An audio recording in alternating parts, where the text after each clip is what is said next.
I thought it'd be fun to come out to the park today and do a little story time. So, I'm going to share with you a story that I've only shared with maybe 3 or 4 people in my life. And if you can hear people around me, it's because I'm again at the park and it's a Saturday. So, it's not quite as quiet as I'd like it to be for this story, but we're going to go with it. So, when I was in college, my second year of college, I went to my mom's wedding right when my college classes were starting. So my mom was getting married, and I ended up coming to class like 3 or 4 days after everyone else had started, again, because I was in her wedding.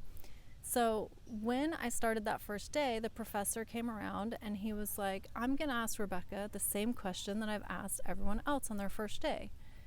So I was like, "Ooh, okay, question, what's he got?" I thought he was going to say something like, where were you born? Or why did you choose photography? I went to college to study photography. And he was like, if you could be anything, what would you be? And it didn't take me even a second before I spit out, I'd be a tree. And he was like, oh, interesting. So if you would be a tree, what kind of tree would you be? And I was like, I think maybe like an oak tree or a weeping willow. I don't know why that jumped out of my mouth. I don't know why that's what came out, but it just seemed so obvious to me that I would be a tree. I was thinking, well, I already know what it's like to have 5 fingers. I already know what it's like to have feet and legs. I know what it's like to have a mouth that I can talk out of and eyes that I can see with, but I have no idea what it's like to be a tree.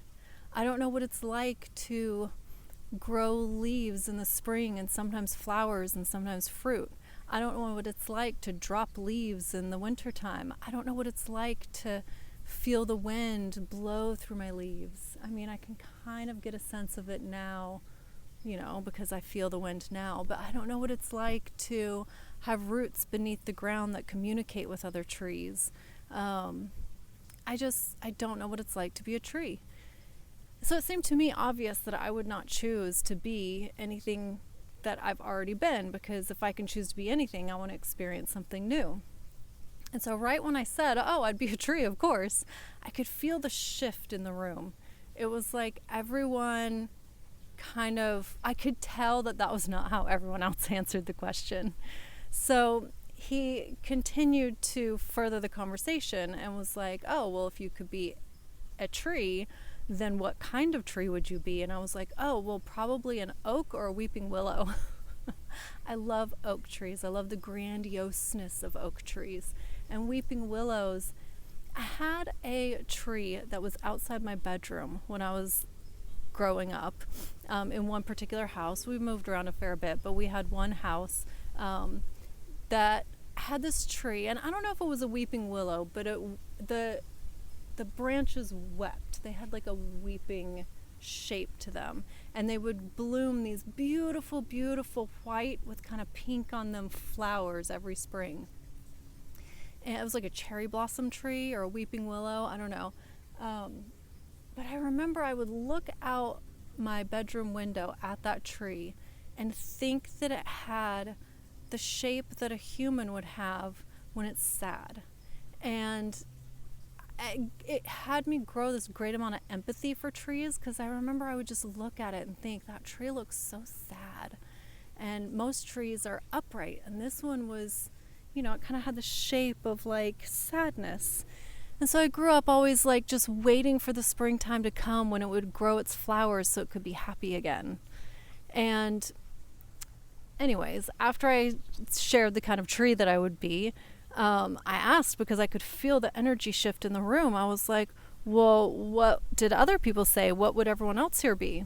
And he was like, well, Sally over here would be Annie Leibovitz, and Jack over here would be Richard Avedon. So I was going to college for photography. And so I realized that, oh, everyone chose a famous photographer that they would like to grow into during these classes in college.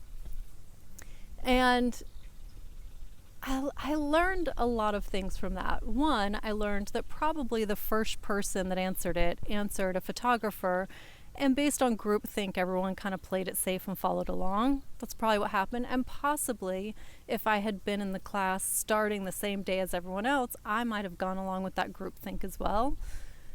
But I also learned that not that many people think outside of what it would be like to be anything other than human. And I wanted to share this story with you today because I think it's a really good thought exercise on empathy, to think, if I could be anything other than human, what would I be and what would that be like? So after I reactively said I would be a tree, I spent the rest of my adult life really contemplating what it would be like to be a tree, because it was one of those pivotal moments in my life where it sprang out of me. But I also thought, well, that really would be interesting. And anytime scientific facts about trees would come up, I would, give my full attention to it. And so I've learned an immense amount about how incredible and amazing trees are over the years. And I've learned that if you think about it, humans have a few things that we need to survive. We need oxygen, which trees provide. We need water, we need food, and in most cases we need shelter. So the most important thing that we need is oxygen, because water, we can probably go a few days without water before we die. Food, we could probably go like a month before we die, maybe a little longer. Shelter, people are able to survive without shelter, but it definitely shortens your life. But oxygen, about 3 minutes, and then that's it. And we would not have breathable oxygen for humans if it were not for trees.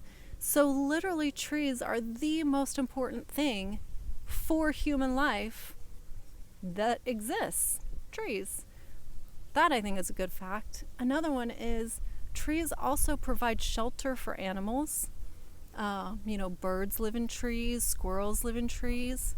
Trees provide food. They grow food that we eat. They communicate with each other underneath the ground. Their roots grow under the ground and connect with other trees and talk with other trees. So if like a danger is coming in the forest, one tree will produce a chemical that goes out to the other trees and lets it know that there's danger. I'm absolutely fascinated by trees. I love trees. I think that because I moved to the Pacific Northwest when I was pretty young and I grew up there, we're surrounded in the Pacific Northwest, when I lived there, with beautiful trees everywhere, and I just grew an affinity for them. I just love trees. So yeah, that's my thought exercise for you for the day. If you could be anything, what would you be?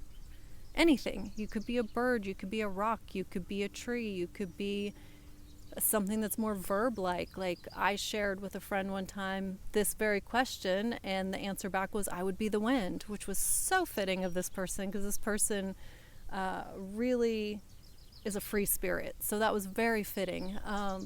If you could be anything, what would you be? Put it in the comments. I don't know, maybe just think about it for yourself. Get outside your head of being human and think about what it's like to exist as another species or entity on this planet. So, until next time.